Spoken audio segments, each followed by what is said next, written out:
لك الحمد يا الله والصلاة والسلام عليك يا رسول الله أما بعد فأعوذ بالله من الشیطان الرجیم بسم اللہ الرحمن الرحیم۔ ناظرین، آج کا ہمارا درس بخاری کتاب الحیض سے ایک حدیث شریف کو بیان کرنا ہے۔ امام بخاری رضی اللہ تعالیٰ عنہ نے اس حوالے سے ایک باب باندھا ہے اور اس کے تحت اس حدیث کو بیان کیا۔ فرمایا باب ترک الحائض الصوم، حائضہ عورت کے روزہ کو چھوڑنے کے بارے میں باب۔ اس حوالے سے جو امام بخاری رضی اللہ تعالیٰ عنہ نے حدیث بیان کی ہے وہ حدیث بھی سماعت کیجیے۔ ارشاد فرمایا حدثنا سعید بن ابی مریم قال اخبرنا محمد بن جعفر قال اخبرنی زید هو بن اسلم عن عیاض بن عبد اللہ عن ابی سعید الخدری رضی اللہ تعالیٰ عنہ قال خرج رسول اللہ صلی اللہ علیہ وسلم فی اضحى او فطر الى المصلى فمر على النساء فقال یا معشر النساء تصدقنا فإنی أريدكن أكثر أهل النار فقلنا وبما يا رسول الله صلى الله عليه وسلم قال تكسرن اللعنة وتكفرن العشيرة ما رأيت من ناكسات عقل مدين أذهب للب الرجل الحازم من إحداكن قلنا وما نقصان ديننا وعقلنا يا رسول الله صلى الله عليه وسلم قال أليس شهادة المرأة مثل نصف شهادة الرجل قلنا بلى قال فذلك من نقصان عقلها أليس إذا حادت لم تصلي ولم تصم قلنا بلى قال فذلك من نقصان دينها۔ اب اس حدیث کو امام بخاری رضی اللہ تعالیٰ عنہ نے نقل فرمایا ہے۔ اس کا ترجمہ یہ ہے کہ حضرت ابو سعید خدری رضی اللہ تعالیٰ عنہ سے روایت آپ فرماتے ہیں کہ نبی کریم صلی اللہ علیہ وسلم عید الاضحیٰ یا عید الفطر میں عیدگاہ کی طرف نکلے۔ یہ راوی کو شک ہو گیا کہ وہ کون سی عید کی نماز تھی۔ آپ خواتین کے پاس سے گزرے تو آپ نے فرمایا کہ اے عورتوں کی جماعت، تم صدقہ کیا کرو، کیونکہ مجھے دکھایا گیا ہے کہ تم اکثر اہل دوزخ ہو۔ انہوں نے کہا کہ یا رسول اللہ صلی اللہ علیہ وسلم کس وجہ سے؟ آپ نے فرمایا تم لعنت بہت کرتی ہو اور خاوند کی ناشکری کرتی ہو۔ میں نے کوئی ناقص عقل اور ناقص دین والی ایسی نہیں دیکھی کہ جو کسی محتاط مرد کی عقل کو زائل کرنے والی ہو۔ انہوں نے کہا کہ یا رسول اللہ صلی اللہ علیہ وسلم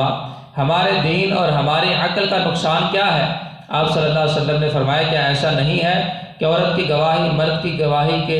نصف کی مثل ہے، یعنی دو عورتوں کی گواہی تو ایک بندے کے برابر ہوتی ہے۔ انہوں نے کہا کیوں نہیں؟ آپ نے فرمایا یہ عورتوں کی عقل کا نقصان ہے، اور فرمایا کہ ایسا نہیں ہے کہ عورت کو جب حیض آتا ہے تو وہ نہ نماز پڑھتی ہے نہ روزہ رکھتی ہے۔ انہوں نے کہا کیوں نہیں؟ آپ نے فرمایا کہ یہ اس کے دین کا نقصان ہے۔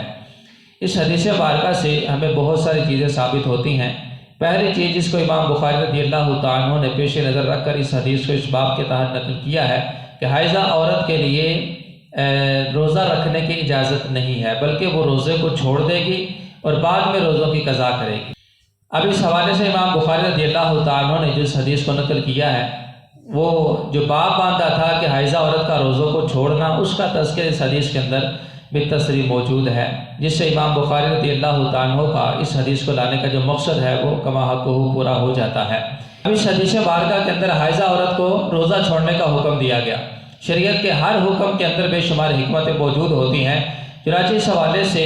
حائضہ عورت کو جو روزہ چھوڑنے کا حکم دیا گیا اس کے اندر ایک حکمت جس کو علماء نے بیان کیا ہے، حضرت علامہ مولانا مفتی شریف الحق امجدی علیہ الرحمہ نے نزہۃ القاری کے اندر اس حوالے سے اس کے اندر جو حکمت تھی اس کو بیان کرتے ہوئے فرمایا چونکہ وجہ یہ ہے کہ جو روزہ ہوتا ہے اس کی وجہ سے جسم میں خشکی پیدا ہوتی ہے، اور حیض کے ذریعے سے جسم سے خون کا اخراج ہوتا ہے، اور یہ جو جسم میں خشکی ہوتی ہے یہ بیچ میں رکاوٹ اور مانع کی حیثیت سے اور حرج کا باعث بنتی ہے۔ اس وجہ سے روزہ رکھنے کی ممانعت فرما دی گئی۔ اس کے علاوہ روزہ رکھنے کی اور روزے کے صحیح ہونے کی جو تمام شرائط تھیں وہ موجود تھیں۔ یہی وجہ ہے کہ بقیہ دنوں کے اندر پھر اس روزے کے قضا کرنے کا حکم دیا جاتا ہے، جبکہ نماز کے قضا کرنے کا حکم نہیں دیا جاتا، کیونکہ حالت حیض کے اندر جو نماز کی پہلی شرط ہے طہارت وہی موجود نہیں ہے، اس وجہ سے جو ہے نا وہ نماز کے قضا کرنے کا جو معاملہ ہے وہ ثابت نہیں ہوگا۔ گویا کہ وہ جو عورت ہے وہ نماز کے اہل ہی نہیں ان دنوں کے اندر، جبکہ روزے کے اہل ہے، صرف وہ رکاوٹ کی وجہ سے، مان خفی کی وجہ سے اس کے روزے کو مؤخر کر دیا گیا، یعنی کہ نفس روزہ تو ثابت ہو جاتا ہے اور اس کو ادا کرنے کا جو حکم ہے وہ فوری طور پر ثابت نہیں ہوتا بلکہ اس کو مؤخر کر دیا جاتا ہے۔ یہی وجہ ہے کہ جو قضا ہوتی ہے وہ ادا کے بدلے میں ہوتی ہے۔ جب ادا ہی ذمے پہ ثابت نہ ہو تو قضا کس چیز کی؟ لہذا جب روزہ ذمے پہ ثابت ہوا لیکن ماننے کی وجہ سے حالت حیض کے اندر عورت روزہ نہ رکھ سکی تو بقیہ دنوں کے اندر پھر اس عورت کو اس روزے کے قضا کرنے کا حکم دیا جاتا ہے، جبکہ نماز کے اندر ایسا نہیں ہے۔ نماز کے اندر ابتداءً وہ نماز کے اہل بنتے ہی نہیں، کیونکہ جو ناپاکی ہوتی ہے یہ روزے کے لیے تو رکاوٹ نہیں ہے لیکن نماز کے لیے بھی ضرور رکاوٹ ہے۔ نماز کی پہلی شرط ہی طہارت ہے، تو یہ چونکہ طہارت کے برخلاف ہے اس کا حالت حیض میں ہونا، اس وجہ سے چونکہ عورت وہ اہل ہی نہ تھی، اس وجہ سے بقیہ دنوں کے اندر نمازوں کی قضا کا جو حکم ہے وہ عورت کے متعلق نہیں ہوتا، بلکہ روزوں کا جو حکم ہے وہ عورت کے متعلق ہوتا ہے، کیونکہ روزے کے اندر جو ناپاکی ہے یہ رکاوٹ نہیں ہے۔ مثال کے طور پر اگر کسی نے ناپاکی کی حالت میں صبح کی ہے، وہ روزے کی نیت کر لیتا ہے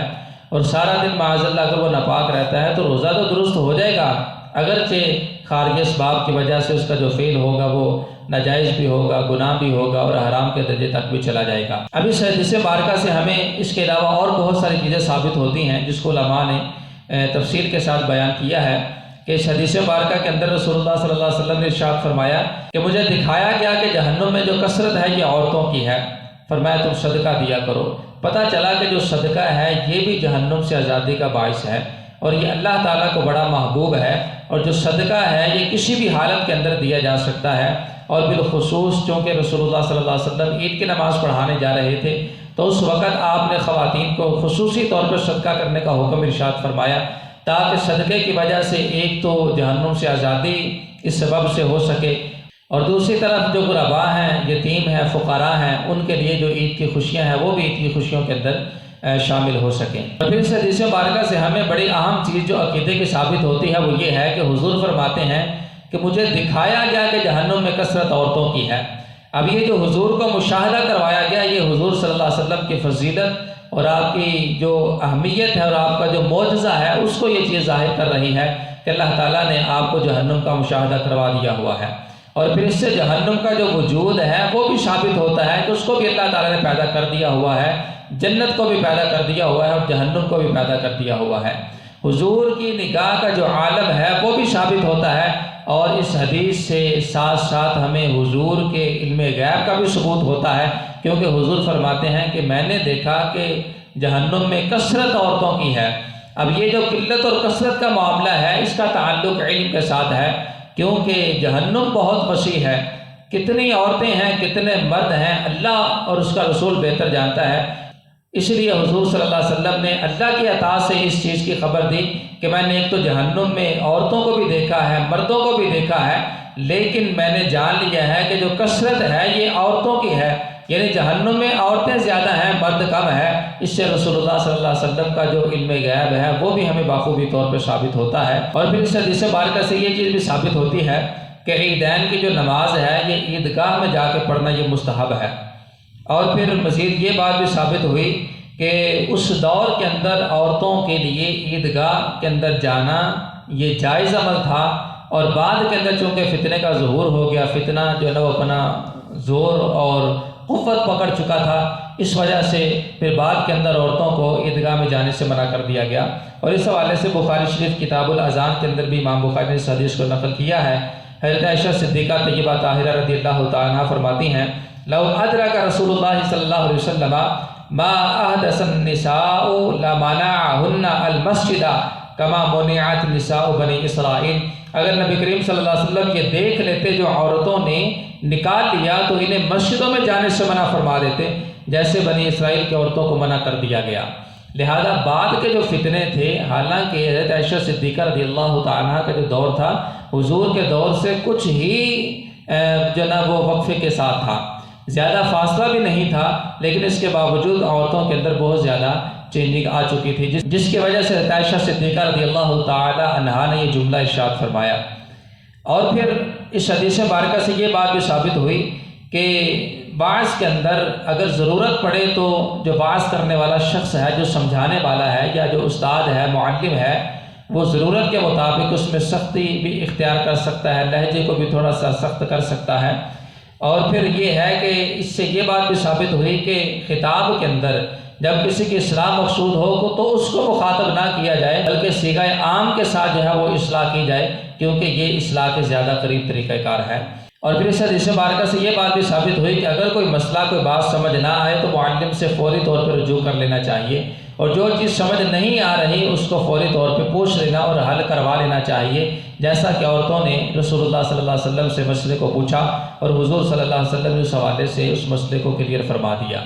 اب اس حدیث سے یہ بات بھی ثابت ہوئی کہ حضور نے فرمایا کہ میں نے عورتوں کی کثرت جہنم میں دیکھی ہے کہ تم کثرت سے لعن طعن کرتے اور شوہر کی ناشکری کرتی ہو۔ اب یہ جو عورتوں کا لعن طعن کثرت سے کرنا ہے، کیونکہ کافر کے اوپر تو لعنت جائز ہے، مسلمان کے لیے کسی طور پر بھی لعنت کی اجازت نہیں ہے، چاہے وہ گناہ گار ہی کیوں نہ ہو۔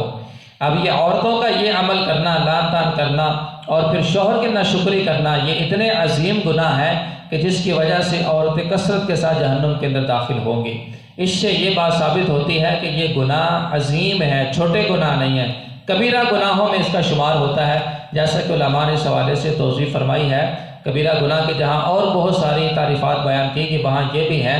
کہ جس گناہ کے بدلے میں جہنم کی وعید وارد ہو وہ بھی کبیرہ گناہ بن جاتا ہے۔